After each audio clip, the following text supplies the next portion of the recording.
quiser ler uma palavra, também fica à vontade. Foi através dessa irmã que eu vim conhecer vocês e que nós estamos aqui reunidos formando essa igreja bíblica aqui em Nova Iguaçu para a glória de Deus. A nossa irmã, ela entrou em contato primeiramente com o pastor Isaías e a irmã Ivanete, né, lá de Itaboraí, porque encontrou o número deles, né, no site da igreja. E aí foi que o pastor Isaías entrou em contato comigo. E devido à demanda, eu acabei demorando um pouco, né, para entrar em contato com a irmã, mas Deus tem o tempo certo para tudo. E no momento certo, nós conseguimos nos falar e agendar a vinda para cá. Amém? Estou um pouco rouco ainda, espero que isso não prejudique a pregação, tenho certeza que não. Eu já vi tantos milagres assim na minha vida, eu tenho certeza que vai ser nessa. Minha irmã, fique à vontade para dar a saudação dele. Eu saldo a igreja, né, com a paz do Senhor, né, e quero agradecer assim, a todos, realmente assim, pela presença de vocês, né. Então, como o pastor falou, né, eu venho acompanhando ele pela internet já há bastante tempo, né, e assim, nós estamos assim, com dificuldade, né, de igreja, né, porque está havendo assim, muitas heresias dentro das igrejas, né, e eu pude observar, né, assim, nas pregações, né, nas palavras vindas por ele, né, que ele assim, ele tenta, né, viver o evangelho da Bíblia, né, e assim, eu não sou perfeita, eu sou pecadora, né, cheia de defeito, né, Deus precisa assim cuidar muito de mim, mas assim, se eu quero uma transformação na minha vida, eu tenho que buscar o caminho certo, né, o caminho de Deus, né. Então eu pude ver através dele, né, isso, a palavra de Deus verdadeira, a gente me perdoa porque eu não sou tímida,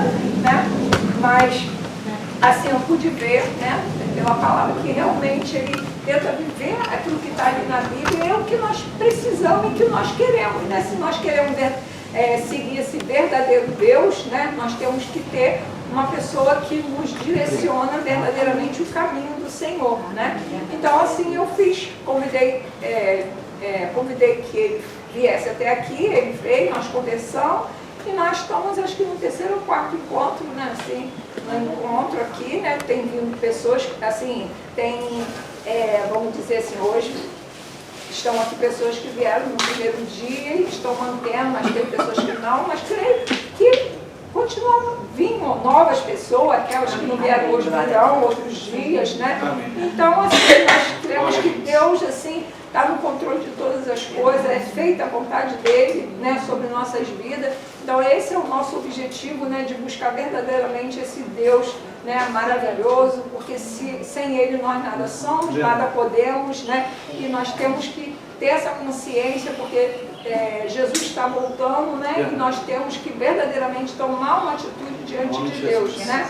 Então, assim, fica aqui as minhas palavras, porque eu sou aqui. Desculpa aí. Falou muito bem. Muito obrigada pela atenção. Glória a Deus. Deus abençoe.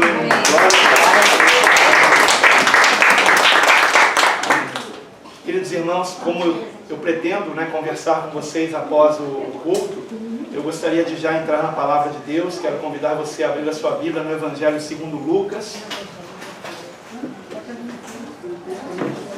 Evangelho segundo Lucas, capítulo 24. Então eu gostaria de convidar os irmãos a ficarem de pé. Estaremos lendo a partir do versículo 13, amém? Lucas 24, a partir do versículo 13. Amém. Essa leitura, esse texto, se dá no dia da ressurreição de Cristo, amém? Então, no dia da ressurreição de Cristo foi que se deram esses acontecimentos que nós vamos ler aqui. Lucas capítulo 24, a partir do versículo 13, nos diz assim o texto sagrado: e eis que no mesmo dia, hein? Lucas 24, 13.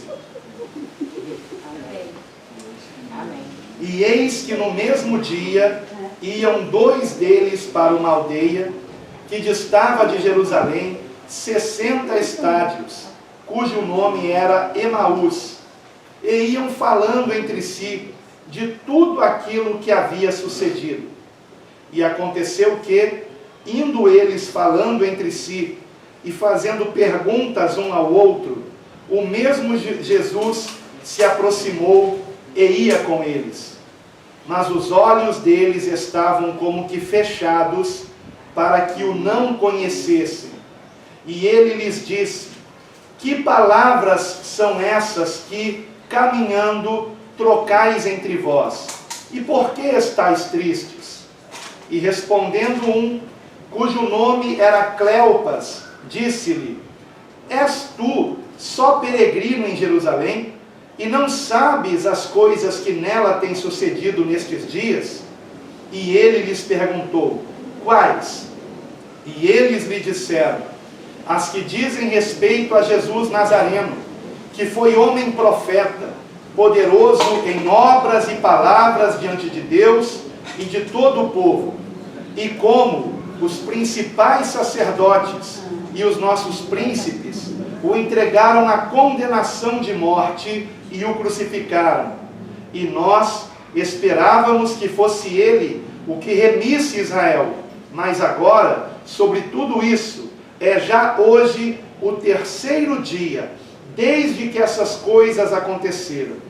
E é verdade que também algumas mulheres dentre nós nos maravilharam, as quais de madrugada foram ao sepulcro e, não achando o seu corpo, voltaram, dizendo que também tinham visto uma visão de anjos que dizem que ele vive.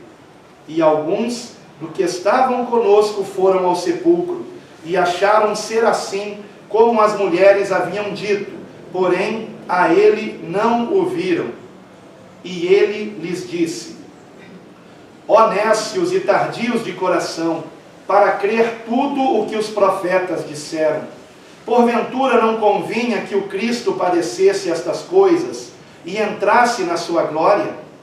E, começando por Moisés e por todos os profetas, explicava-lhes o que dele se achava em todas as Escrituras.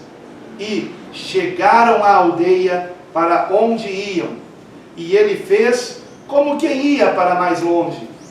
E eles o constrangeram, dizendo: fica conosco, porque já é tarde e já declinou o dia. E entrou para ficar com eles.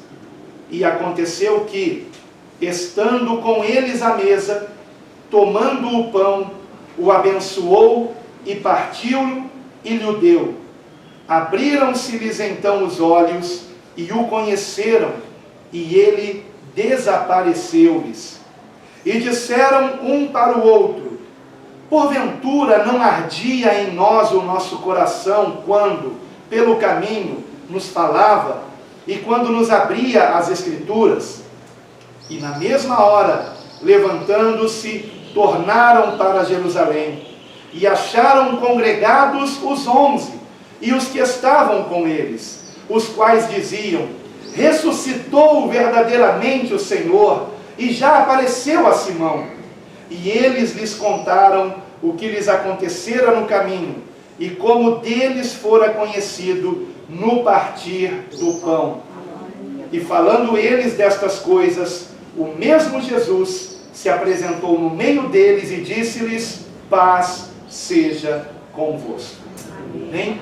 Somente até aqui. Os irmãos podem sentar-se, por favor. Uma vez que já foi feita a oração pela palavra,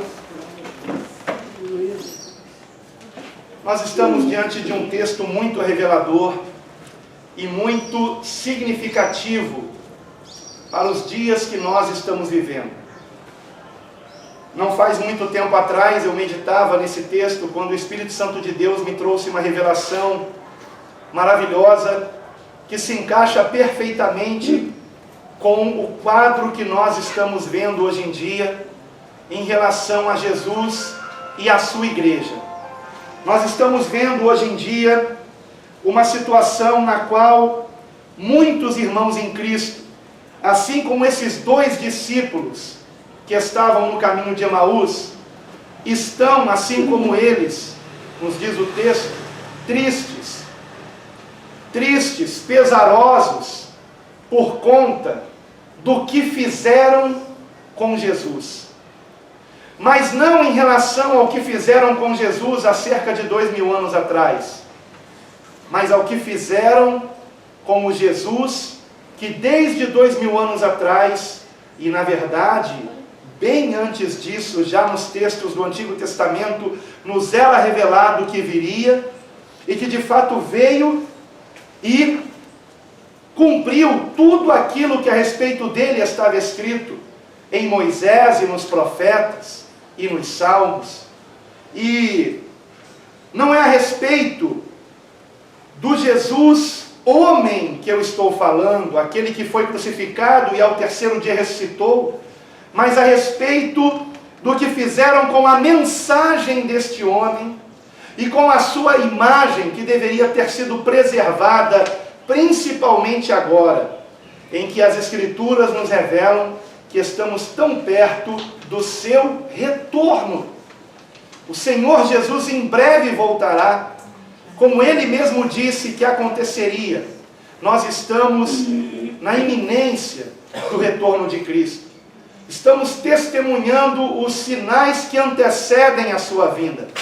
Sinais estes que todos estão acontecendo ao mesmo tempo, como que para nos chamar a atenção, para nos alertar, para nos acordar que Ele vem.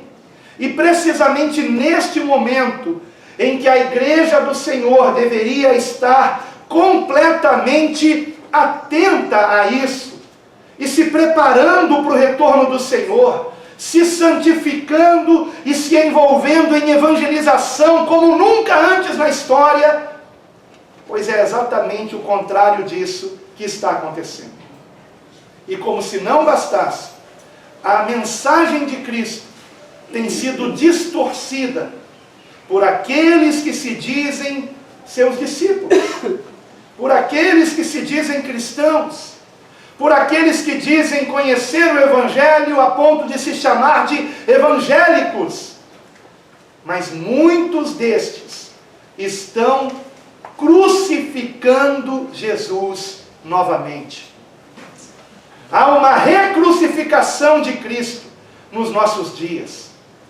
O Jesus revelado nas Escrituras está sendo novamente crucificado. E o que eu quero dizer com isso? Estão matando o Jesus das Escrituras e o trocando por um outro Jesus, que na verdade é um Barrabás. Um Barrabás. Solta Barrabás, crucifica Jesus. Um clamor que aconteceu 3 dias antes desse acontecimento aqui. Na sexta-feira, chamada Sexta-feira da Paixão, no dia em que o Senhor estava prestes a ser condenado, após um julgamento injusto, que ocorreu inclusive de madrugada, algo proibido na lei. E Pilatos traz Jesus ainda mais castigado do que normalmente se castigavam os presos que seriam crucificados, porque Pilatos tinha o propósito de que o povo, vendo Jesus ainda mais dilacerado do que normalmente aqueles que serão crucificados eram, a intenção de Pilatos é que o povo se comovesse com isso e dissessem: solta Jesus e crucifiquem Barrabás. Mas ao invés disso, o povo, mesmo vendo Jesus daquela forma, quando Pilatos disse: eis o homem, mesmo assim, o povo clamou: crucificam, crucificam. E quanto a Barrabás, solta Barrabás. Solta a carne e crucifique o espírito. É precisamente isso que está acontecendo hoje em dia. A mensagem de Cristo não é uma mensagem agradável à carne. Não é uma mensagem agradável à natureza humana. Mas é a verdade que precisa ser dita para a nossa salvação. O Senhor mesmo disse: se não vos arrependerdes, todos vós perecerão. Aliás, o arrependimento foi a primeira mensagem que Cristo pregou. Arrependei-vos. Arrependei-vos. O tempo está cumprido. O reino de Deus está próximo. Arrependei-vos e crede no Evangelho. Sem arrependimento de pecados não há salvação. E o arrependimento de pecados é a evidência de que há em nós fé salvadora. A verdadeira fé em Deus gera em nós arrependimento de pecados. Porque o arrependimento de pecados é resultado do Espírito Santo de Deus trabalhando em nosso coração. Quando cremos em Jesus, nos arrependemos de nossos pecados. E quando nos arrependemos, nós confessamos. E quando confessamos, o Senhor derrama sobre nós o seu perdão por meio de Jesus. Foi para isso que Ele veio. Foi para isso que o Senhor veio. Para nos perdoar os pecados e nos reconciliar com Deus, com o qual nós estávamos em inimizade. Éramos inimigos de Deus, como nos ensina a Escritura, e por natureza filhos da ira, ou seja, estávamos condenados naturalmente. Jesus não veio a esse mundo condenar o mundo, é muito importante que entendamos isso. Jesus veio salvar a humanidade. Ele veio ser o nosso Salvador. Porque a palavra, que não pode mentir, ela nos assevera que não há homem justo sobre a terra que faça o bem e nunca peque. Por isso Paulo declara: todos pecaram e destituídos estão da glória de Deus. Mas eu glorifico ao Senhor, porque Ele prossegue dizendo: mas somos justificados gratuitamente pela sua graça, pela redenção que há em Cristo Jesus. E somente em Cristo Jesus. A palavra nos diz que há um só mediador entre Deus e os homens, Jesus Cristo, o Filho de Deus que se fez homem, para tomar sobre si os nossos pecados. Ele que nasceu sem pecado, viveu sem pecado, na sua morte sem pecado, Ele se oferece como sacrifício, sofrendo o nosso castigo, pagando ao Pai, a Deus, a quem nós éramos devedores. Vocês compreendem? O Senhor derramou o seu sangue na cruz do Calvário, pagando o preço da nossa redenção. Ele se tornou o sacrifício pelo perdão dos nossos pecados. E para que nós recebamos esse perdão, tudo o que precisamos fazer é nele crer, é nos convertermos a Ele. Mas a verdadeira conversão, ela tem a característica do arrependimento, a característica da confissão de pecados, do desejo de não andarmos mais no pecado. Por quê?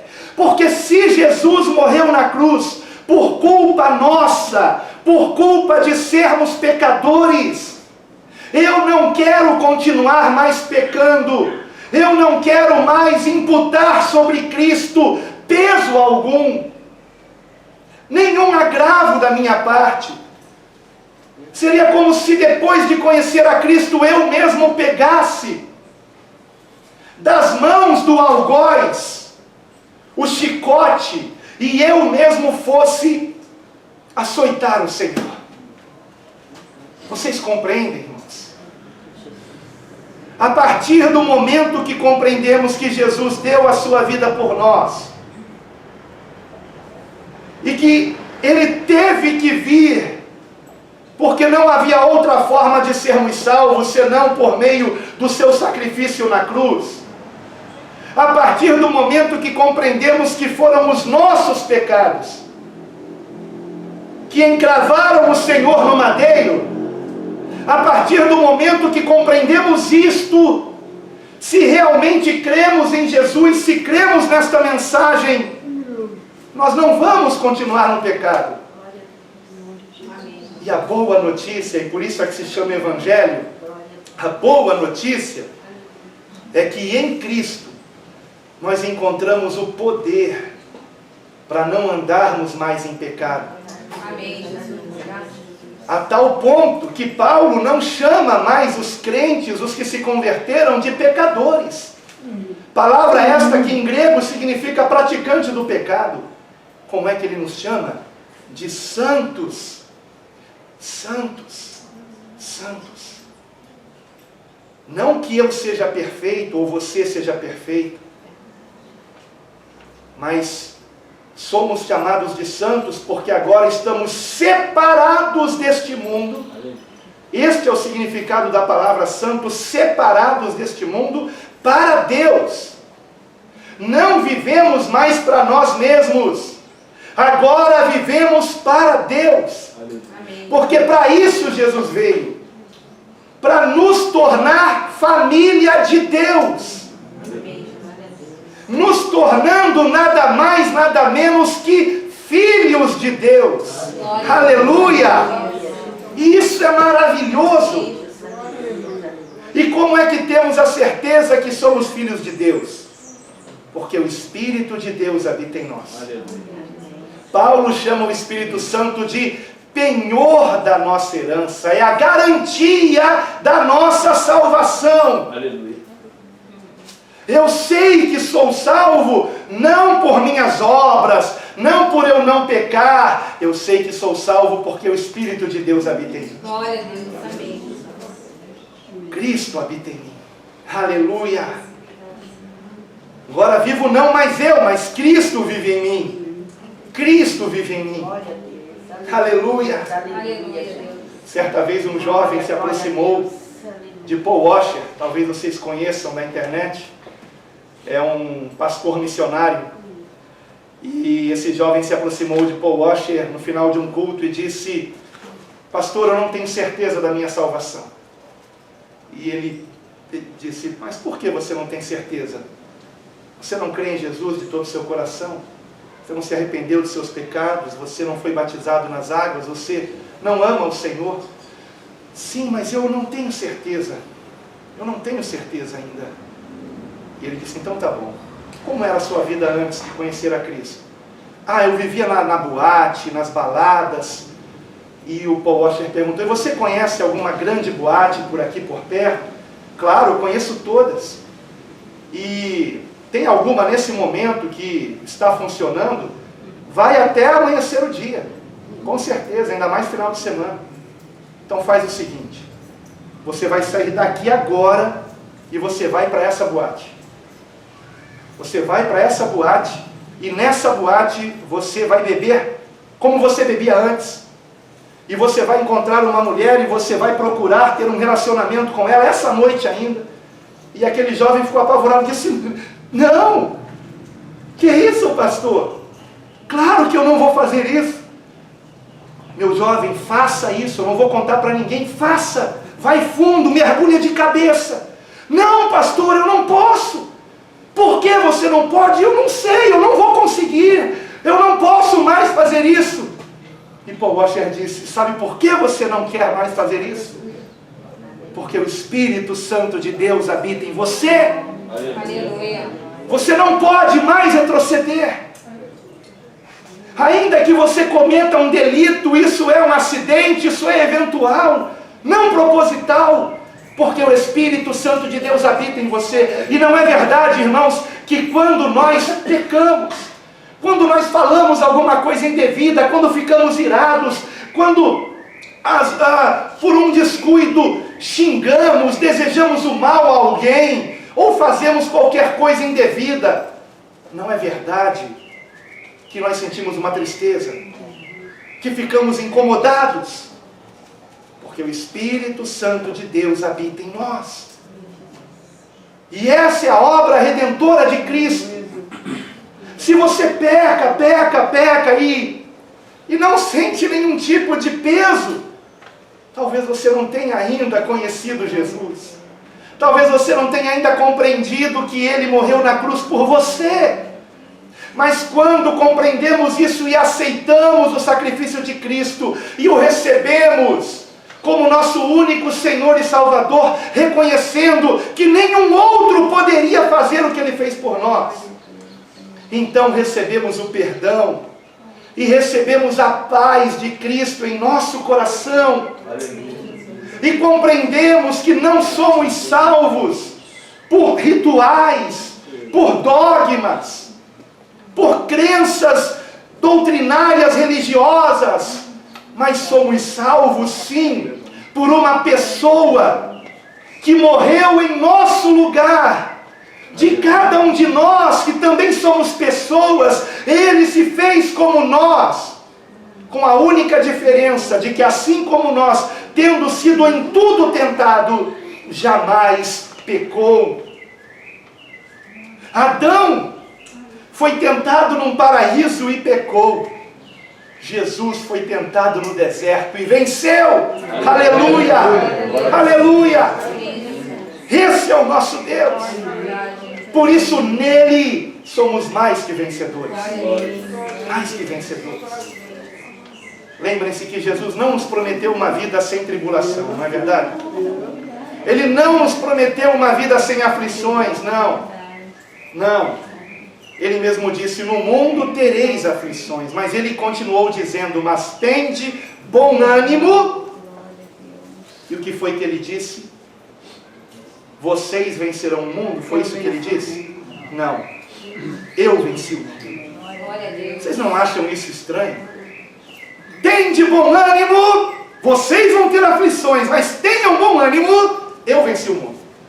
Quanto a vocês... Não é estranho isso? Por que Jesus não disse, tenham bom ânimo, vocês vencerão o mundo? Não, amados, nós não podemos vencer o mundo. Nenhum de nós. Naquele deserto ou no paraíso nós também teríamos caído.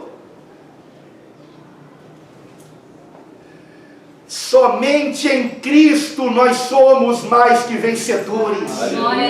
Por isso Jesus disse, eu venci o mundo. E o que nos liga a Cristo? A nossa fé nele, a nossa confiança nele.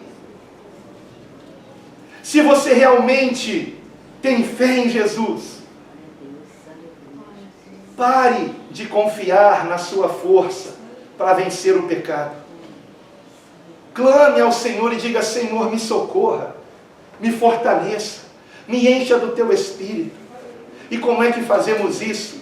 Não apenas por meio da oração, mas por meio da oração pautada na palavra de Deus.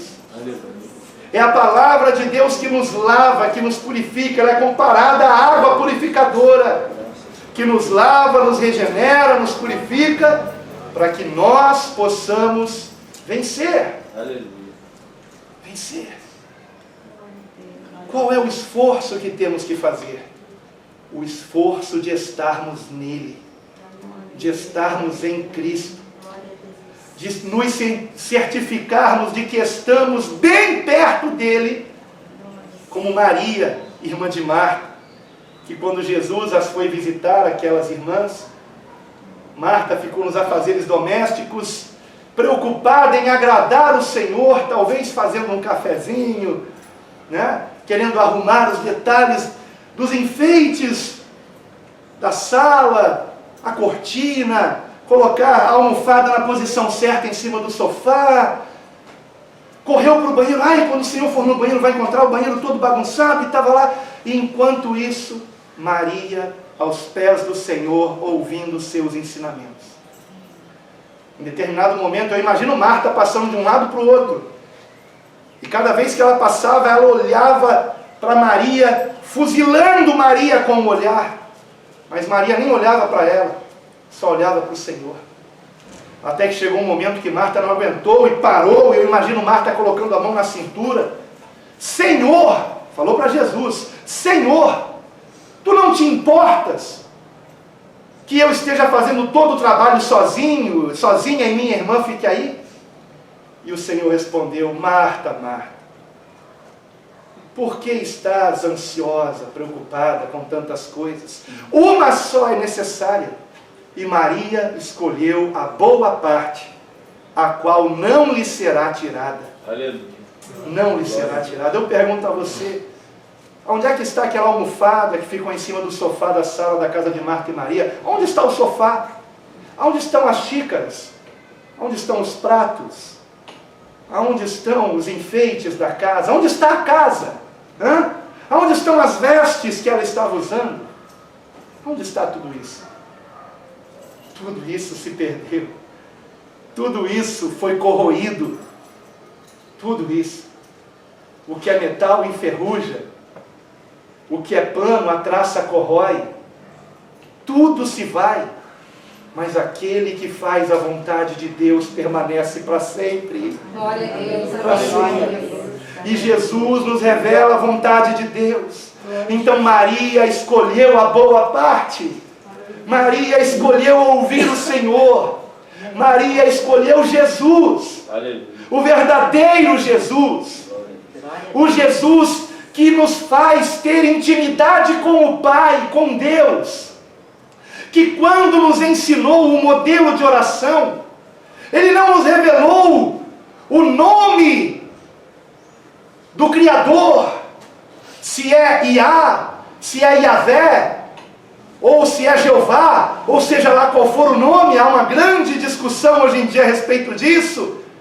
Ora, quando perguntaram ao Senhor, mestre, ensina-nos a orar, como João Batista ensinou seus discípulos, não seria a melhor oportunidade do Senhor dizer como nós devemos chamar a Deus? Mas como foi que Ele nos ensinou a orar? Nos ensinou a chamar a Deus de Pai. Pai. Pai. E não somente meu Pai, Pai nosso, de todos nós, que a Ele nos achegamos. O Senhor está nos chamando para fazermos parte da sua família. O Senhor está nos chamando para uma intimidade com Ele. Ele quer participar da sua vida. Na verdade, Ele quer ser a nossa vida. Amém.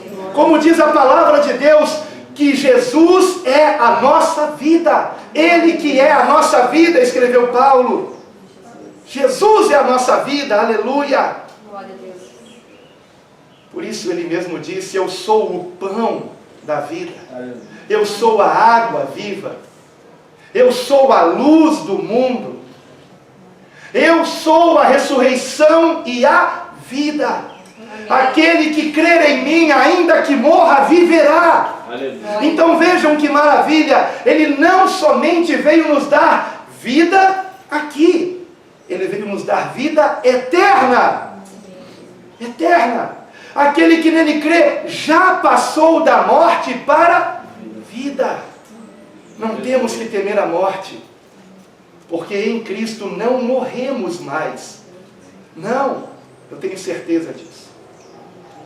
Tenho certeza disso. Chegou um instante. Glória a Deus. Tenho certeza que em Cristo nós temos a vida eterna. E por que eu tenho essa certeza? Porque aquele que isso prometeu, Ele vive. Ele ressuscitou. Se Jesus não tivesse ressuscitado, os apóstolos teriam dado a vida por Ele? Se Jesus tivesse permanecido naquela sepultura, os seus discípulos teriam continuado a pregar os seus ensinamentos, irmãos? Ou o teriam por um grande mentiroso? Uma das maiores provas de que o Senhor Jesus ressuscitou é o Evangelho de Cristo estar sendo pregado até hoje. Porque não somente para os primeiros apóstolos houve a experiência do Jesus vivo, do Jesus presente com eles, como com esses discípulos no caminho de Emaús, mas também conosco. Como é que eu sei que Jesus vive? Porque eu tenho um relacionamento com Ele. Aleluia. Eu o amo e eu sinto o quanto Ele me ama. Isso é maravilhoso. Ele vive. Ele vive. Glórias a Deus. Glórias a Deus. Mas amados, voltando aqui para o texto, em Lucas 24, a partir do versículo 13, os discípulos que estavam indo para Emaús estavam tristes. Haviam perdido a esperança, porque pensaram que tudo estava perdido, porque Jesus havia sido crucificado, e nem sequer deram crédito à notícia de que ele havia ressuscitado, de que ele estava vivo. E eles estavam indo embora de Jerusalém, estavam voltando para a cidade deles, estavam voltando para Emaús. Só que nesse caminho de volta, o próprio Senhor Jesus se aproxima deles, mas eles não o reconheceram. E então, como nós lemos no início, aqueles discípulos contam para Jesus, como se ele não soubesse, as coisas que com ele mesmo havia acontecido. E então o Senhor os ensina que tudo aquilo que havia acontecido com o Jesus Nazareno foi exatamente o que tinha que acontecer para a nossa redenção. Exatamente. E então o Senhor, dizendo que toda a Escritura falava a respeito dele, embora Jesus estivesse naquele momento referindo-se a si mesmo em terceira pessoa, porque aqueles discípulos não o haviam reconhecido, o Senhor declara que toda a Escritura falava a respeito dele. E é isso que temos que entender, amados. Toda a Escritura, não apenas o Novo Testamento se reporta a Jesus, mas também o Antigo Testamento. Toda a Escritura aponta para Cristo. Tudo se converte a Cristo, tudo há uma convergência a Cristo. Ele é o centro. Ele não somente dividiu a história entre antes de Cristo e depois de Cristo, ele também dividiu a nossa vida, ele também dividiu a nossa existência. Só que este Jesus que eu vos prego, irmãos, raramente tem sido pregado hoje em dia. Raramente. Outro Jesus tem sido pregado nos dias atuais. E Paulo nos ensina que onde é pregado outro Jesus, há outro Evangelho e se manifesta outro Espírito, que não é o Espírito Santo. Isso é muito grave. Jesus não morreu naquela cruz para nos dar casa própria, carro zero, para nos dar uma função de diretores de uma empresa, nos tornar empresários.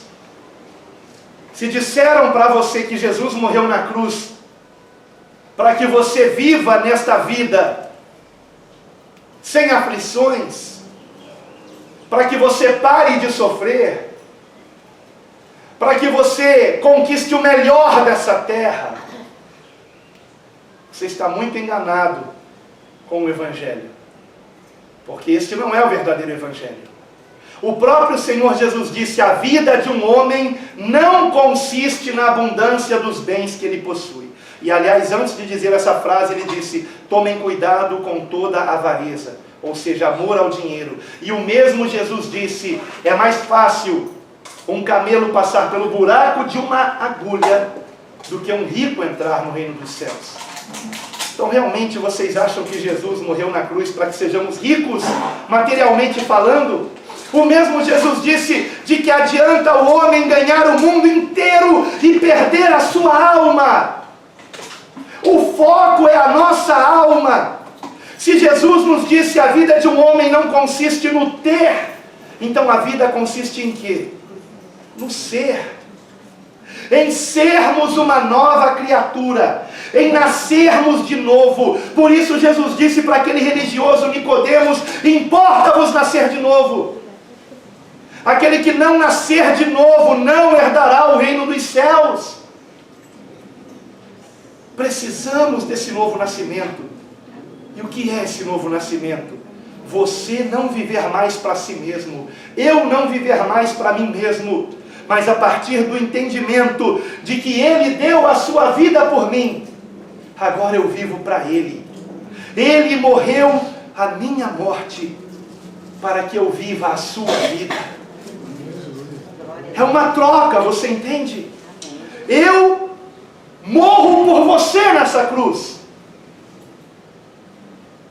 E se você aceitar esse sacrifício, a prova disso é que eu estarei vivendo em você. É uma troca. Por isso Paulo dizia que estava crucificado com Cristo na cruz e que já não vivia mais ele, mas Cristo vivia nele. Na cruz estamos mortos para esse mundo, mortos para a nossa carne. Mortos.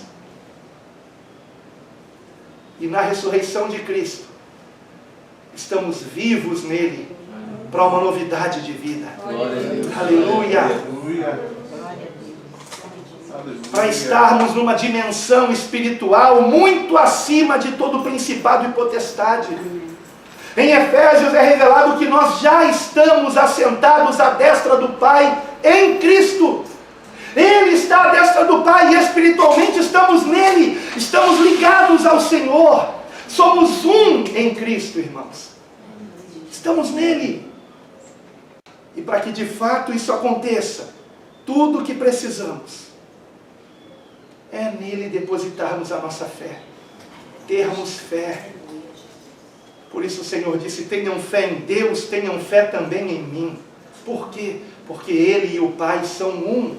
E Ele mesmo orou para que assim como Ele é um com o Pai, nós sejamos um com Ele.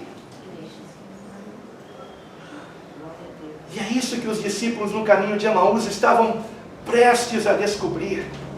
Agora, por que foi que eu disse no início que há nesse texto aqui uma relação com o que está acontecendo hoje? Assim como aqueles discípulos estavam tristes, porque o Senhor a quem eles amavam havia sido crucificado e morrido. Hoje também há verdadeiros discípulos de Cristo, embora hajam muitos que pensem ser discípulos, mas não são. Mas há muitos verdadeiros discípulos de Cristo, que igualmente estão pensando que está tudo acabado. Que Jesus mais uma vez foi crucificado e morreu. Porque não estão mais encontrando um lugar onde se pregue o verdadeiro Jesus. Não estão mais encontrando uma congregação que creia que Ele vive. Porque, amados, como que uma pessoa que prega em nome de Jesus ensina o contrário do que Jesus ensinou? Jesus não ensinou bem-aventurados os ricos. Jesus disse bem-aventurados os pobres, porque deles é o reino de Deus. Mas hoje trocam a mensagem. Hoje motivam as pessoas a buscar a Deus por interesse, para fazer campanhas em cima de campanhas, para conquistar bens, para terem vitória. A vitória da qual a palavra de Deus fala não é a vitória de conquistar um emprego melhor, não. Não é a vitória de ter um carro zero ou uma casa própria, não. É a vitória contra Satanás e seus demônios. É a vitória contra o pecado. É a vitória de obedecermos a Deus por amor. Aleluia. E não por obrigação. Esse é o poder do Evangelho. Muda o nosso coração, nos dá um novo coração, tira o coração de pedra e nos dá um coração de carne, quebrantado na sua presença, no qual está escrita a lei de Deus. Aleluia. Nós fazemos o que devemos fazer porque o amamos. Por isso João, na sua primeira epístola, disse: os mandamentos do Senhor não são penosos. Não são penosos para quem? Para quem o ama.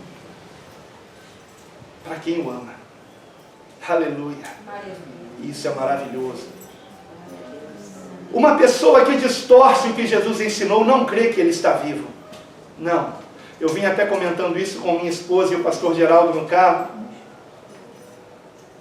Exatamente isso. Como há hoje pessoas ensinando sem temor de Deus, Como há hoje pessoas distorcendo a palavra, essas pessoas elas não creem realmente em Deus.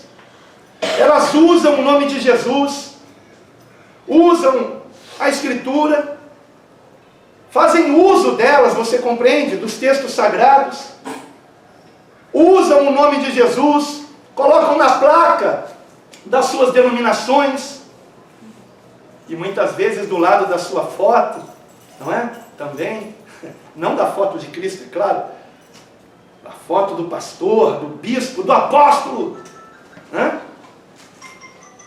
Estão ali, aparecendo, está ali o nome de Jesus, às vezes nem está o nome de Jesus, tem placas que nem aparece o nome de Jesus, não aparece, né? Não tem nenhum versículo, só o nome da denominação, mas toda hora falam em nome de Jesus, glória a Jesus, mas distorcem o que Jesus ensinou. Por quê? Porque na verdade não creem que um dia estarão perante Ele para prestar contas de toda a sua vida.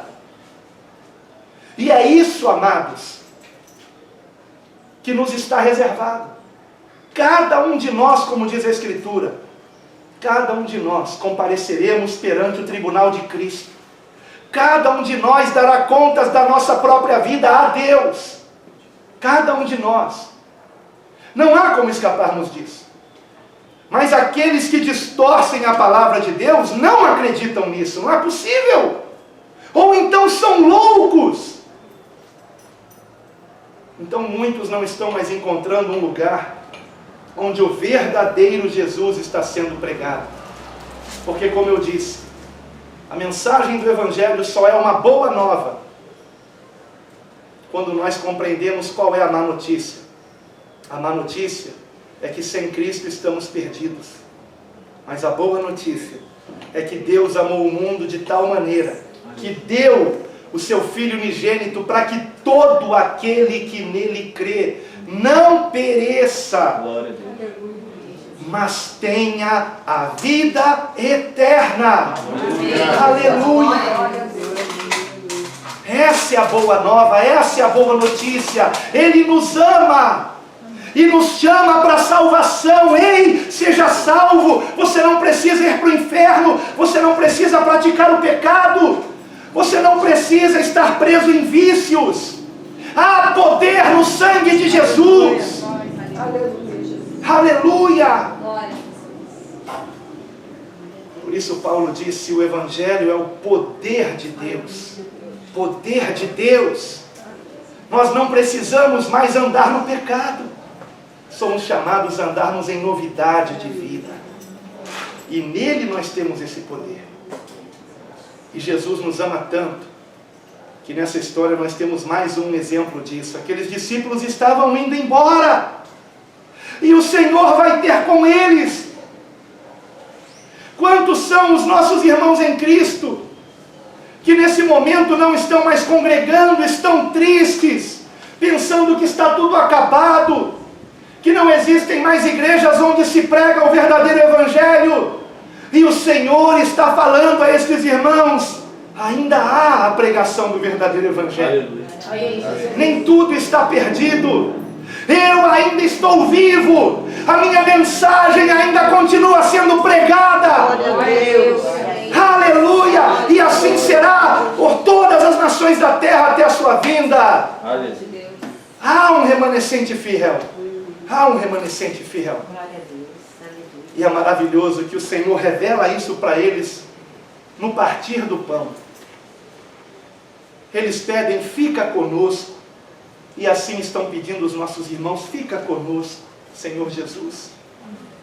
Eu não estou indo mais na congregação, mas Senhor, fica comigo. E é tão difícil, não é? É tão difícil.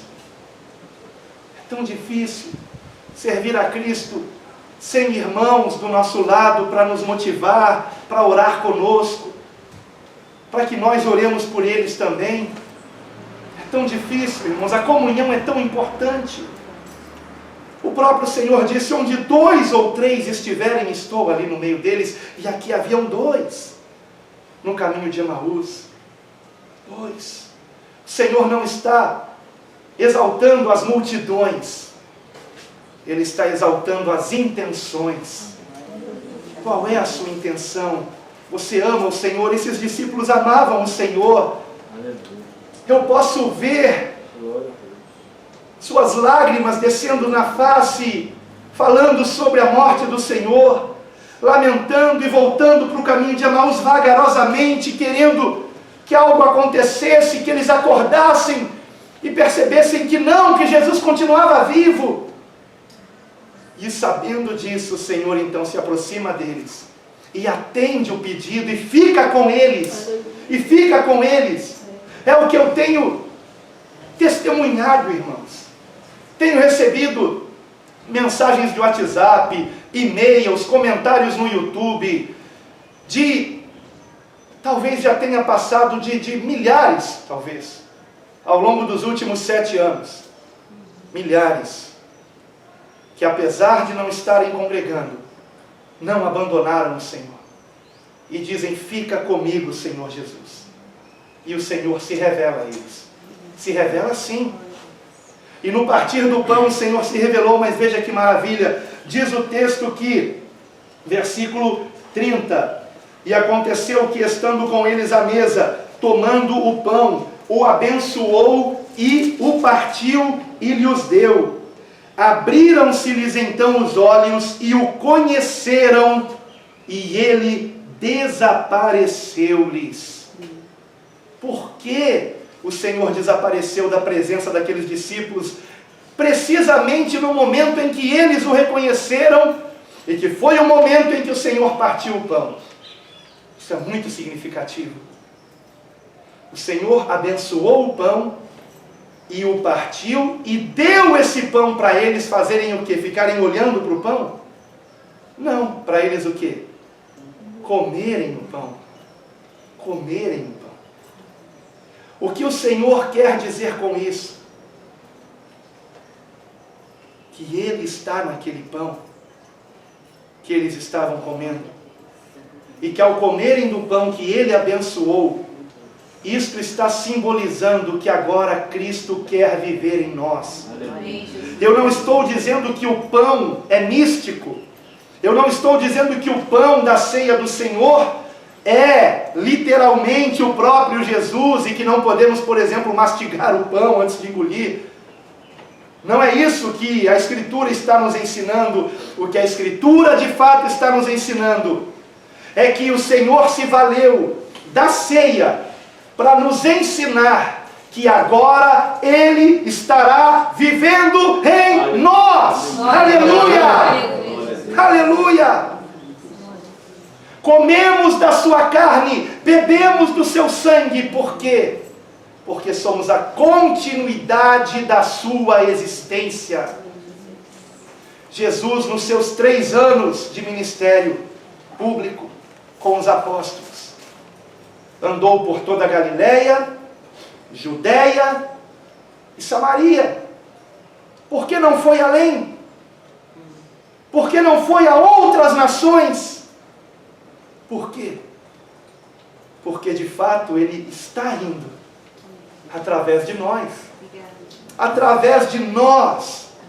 Por isso suas últimas palavras foram: ide, ide, pregai o Evangelho a toda criatura, fazei discípulos de todas as nações.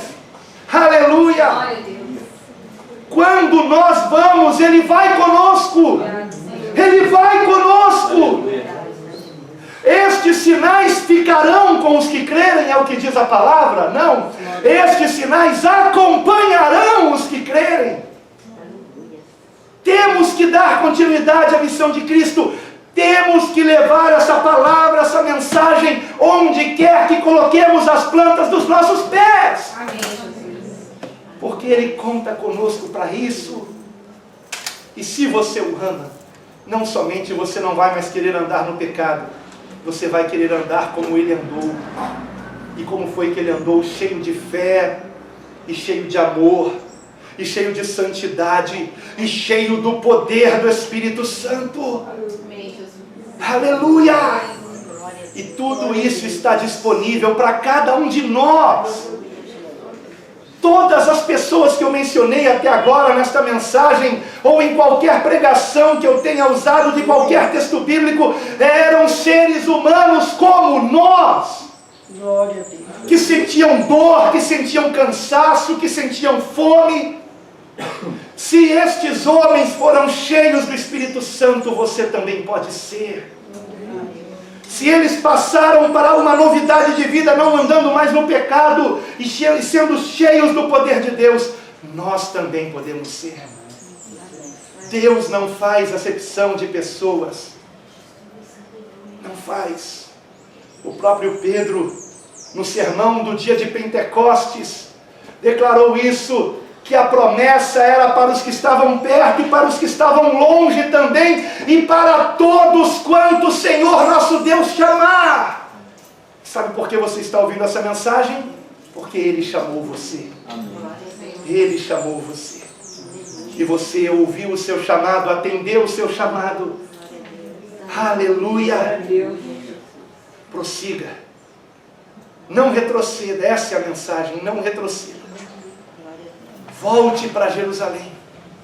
Mas não é uma Jerusalém como essa que está em guerra com os palestinos. Não. Não é uma Jerusalém física. Não. É a nova Jerusalém. É a Jerusalém celestial. É a esta Jerusalém que nós somos chamados, irmãos. Nós não somos mais cidadãos do mundo. Nós não somos mais brasileiros, você entende? A nossa nação não é o Brasil. Se você se converteu a Cristo, a nossa nação é o céu. É celestial. Por isso somos chamados de peregrinos e forasteiros nesse mundo. Peregrinos, porque estamos de passagem, e forasteiros, porque não somos daqui. Não somos daqui. Glória a Deus.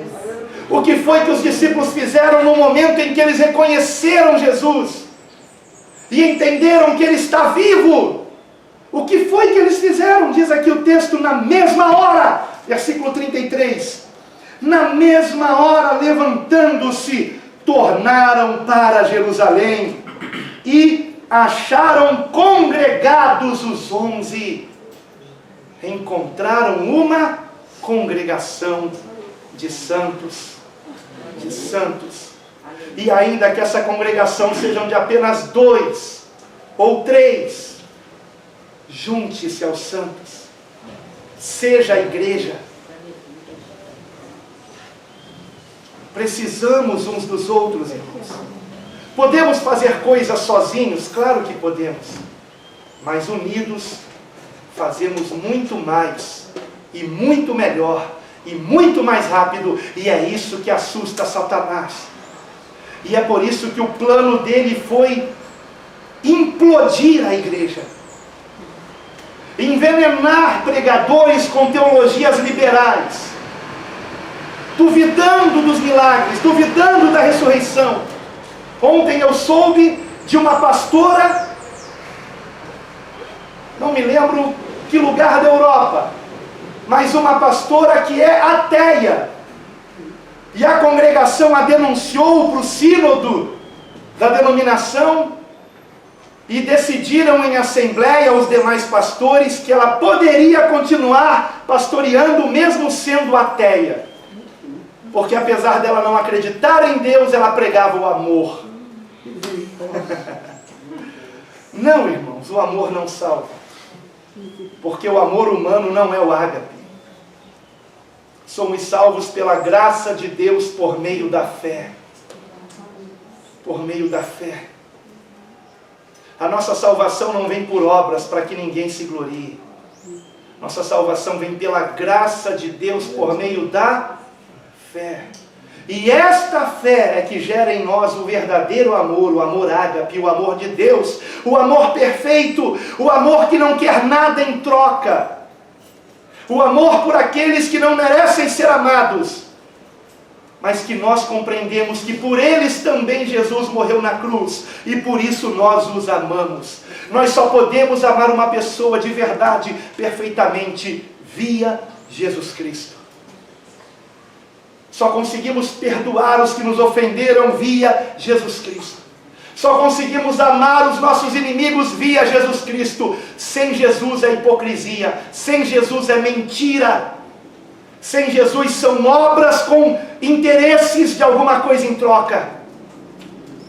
Mas quando compreendemos que nada podemos fazer pela nossa salvação, porque na cruz o próprio Senhor Jesus bradou dizendo: está consumado! Aleluia. Consumado! O que foi consumado? A obra da nossa salvação. Amém. Está consumada a obra da nossa salvação. Ele fez tudo. Ele completou a obra. Louvado seja o Senhor. Por isso ele disse: Pai, nas tuas mãos entrego o meu espírito. Aleluia. Glória a Deus. Louvado e engrandecido seja o nome do Senhor. E então os discípulos voltam para a congregação. E o que acontece então na congregação? Diz a palavra do Senhor que, voltando para a congregação, eles contaram o que havia acontecido. Ressuscitou verdadeiramente o Senhor. Eles contaram e ouviram dos demais que o Senhor já tinha também aparecido a Simão. E então eles contaram o que aconteceu no caminho, versículo 35. E como deles fora conhecido no partir do pão. Partir do pão. Se eu estou partindo o pão é porque eu estou dividindo esse pão com alguém. O Senhor ama a comunhão dos santos, Ele ama. Por isso o Salmo 133 começa dizendo: ó, quão bom e quão suave é que os irmãos vivam em união. E como é que termina esse pequenino salmo de 3 versículos? Dizendo: porque ali onde há união dos filhos de Deus, o Senhor determina a sua bênção e a vida para sempre. Aleluia! Aleluia! Será que compreendemos a importância de estarmos aqui em união, irmãos? De termos essa vida em comunhão? Isso é muito importante, meus amados. Muito importante. Jesus não morreu apenas por você. Jesus morreu também por quem está do seu lado. Por quem está na sua frente, atrás de você. Precisamos uns dos outros. Precisamos cuidar uns dos outros. Isso não é apenas tarefa do pastor, não. Muitos pensam que é só tarefa do pastor. Não é, não. Cada um de nós precisamos nos ajudar mutuamente, nos edificarmos mutuamente. Cada um de nós tem algo a ensinar e muito a aprender. Cada um de nós. Não despreze qualquer pessoa que seja, por menor que ela seja, por mais inculta, por mais pobre, por mais suja, por mais feia. Não despreze. Essa pessoa tem algo a ensinar a você, e você tem algo a ensinar para ela. E a primeira coisa que temos que ensinar para os perdidos é que Jesus é o caminho, a verdade e a vida, e que ninguém vai ao Pai senão por Ele. Só Jesus é o nosso Salvador. Ele não é uma filosofia, Ele é uma pessoa que está viva, que ressuscitou e que tem o poder de estar conosco todos os dias, em todo lugar. Ele está conosco e podemos nos relacionar com Ele. Você já conversou com Jesus hoje? Já conversou? Já compartilhou com Ele suas aflições, ansiedades? Já recebeu o alívio do peso da carga que está sobre você? Por isso nós precisamos congregar, para sermos constantemente lembrados disso, irmãos. E onde está o corpo de Cristo? Não está mais numa sepultura. Ressuscitou. E vejam que interessante, desapareceu no partir do pão. Pão que os discípulos comeram. onde está o corpo de Cristo? Paulo, o apóstolo, dirá: na igreja. A igreja é o corpo de Cristo. Ele é a cabeça e nós somos membros do seu corpo. Amém, Jesus. Precisamos ser igreja por isso. Então, meus queridos irmãos, continuem congregando. Eu glorifico a Deus porque vocês não continuaram seguindo no caminho de Emaús. O Senhor se revelou a vocês e vocês agora voltaram para Jerusalém celestial. Vocês estão voltando a congregar.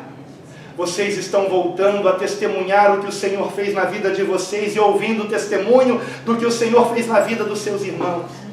Aleluia! E isso é maravilhoso. E porque eles não se dispersaram, mas se mantiveram igreja, é que essa Escritura se preservou até os nossos dias, chegando até nós e nos trazendo, pelo poder do Evangelho, a salvação em Cristo Jesus. E a Ele toda a honra e toda a glória para todos sempre. Amém e amém. Graças a Deus. O pastor Geraldo vai nos conduzir na ceia do Senhor. Eu queria que os elementos da ceia viessem até aqui. Glória a Deus. E eu quero enfatizar, irmãos, antes do pastor iniciar esse momento de comunhão por meio da ceia, eu quero enfatizar que isto não é um ritual, como aqueles que querem, fazer com que não haja mais ceias. Eu não entendo por que há pessoas que dizem que são cristãs e não querem mais cear, não querem mais apresentar o pão e o cálice que o próprio Senhor Jesus disse: fazer isto em memória de mim. Só é errado participarmos de uma ceia se não entendemos o que ela significa. Por isso Paulo disse: examine-se o homem a si mesmo e então coma do pão e beba do cálice, discernindo o corpo de Cristo, discernindo o que isso significa. Não é um ritual, é um momento de comunhão, é um momento de amor, é um momento de compartilhamento, é um momento de obediência a Cristo, é um momento de reverência, é um momento de lembrarmos o quanto o Senhor sofreu por nós, e de que em nós, irmãos, Ele vive, e através de nós Ele quer que o seu Evangelho seja pregado em todas as nações, para todos os povos, até que Ele venha. Em nome de Jesus. Pastor Geraldo, fique à vontade, meu amado. Glória a Deus. Obrigado, Senhor, a todos. Aproveitando que você está com a sua Bíblia aí, vamos voltar só alguns capítulos, em Lucas mesmo, capítulo 22, a partir do versículo 14. Interessante nós termos essa compreensão de que era desejo do Senhor Jesus que nós, ainda hoje, até que o tempo se cumpra, nós possamos lembrar da sua morte, da sua ressurreição. Tem uma diferença aqui nesse texto que nós encontramos Jesus falando, que só em Lucas nós temos esse detalhezinho que é tão importante para isso que eu quero compartilhar com os irmãos antes de nós participarmos da ceia do Senhor. Versículo 14 diz assim a palavra de Deus, Lucas 22. Chegada a hora, pôs-se Jesus à mesa e com ele os apóstolos, e disse-lhes: tenho desejado ansiosamente comer convosco esta Páscoa antes do meu sofrimento. Pois vos digo que nunca mais a comerei até que ela se cumpra no reino de Deus. E tomando um cálice, havendo dado graças, disse: recebei e reparti entre vós, pois vos digo que de agora em diante não mais beberei do fruto da videira até que venha o reino de Deus. E tomando um pão, tendo dado graças, o partiu e lhes deu, dizendo: isto é o meu corpo oferecido por vós, fazei isto em memória de mim. Semelhantemente, depois de ceiar, tomou o cálice, dizendo: este é o cálice da nova aliança no meu sangue, derramado em favor de vós.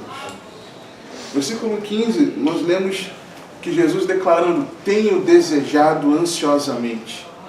É claro que aquele era o último momento de Jesus reunido com todos eles ali, naquela comunhão. Mas mais do que fosse um último instante junto ali a todos, era um instante em que Jesus trouxe um ensinamento importantíssimo, poderoso para as nossas vidas, como o nosso pastor falou, que muitos têm achado que é uma tradição vã, que não deve ser mais vivenciado, que é a ceia do Senhor. E Jesus ele fala que desejou ansiosamente, era um ardor do coração de Jesus, estar ali com os discípulos, não só para apontar o traidor, como ali apontaria, não só porque era o último momento, mas também porque naquele instante ele ensinaria para mim e para você que nós precisaríamos participar do pão, participar do cálice, todas as vezes, em memória dele.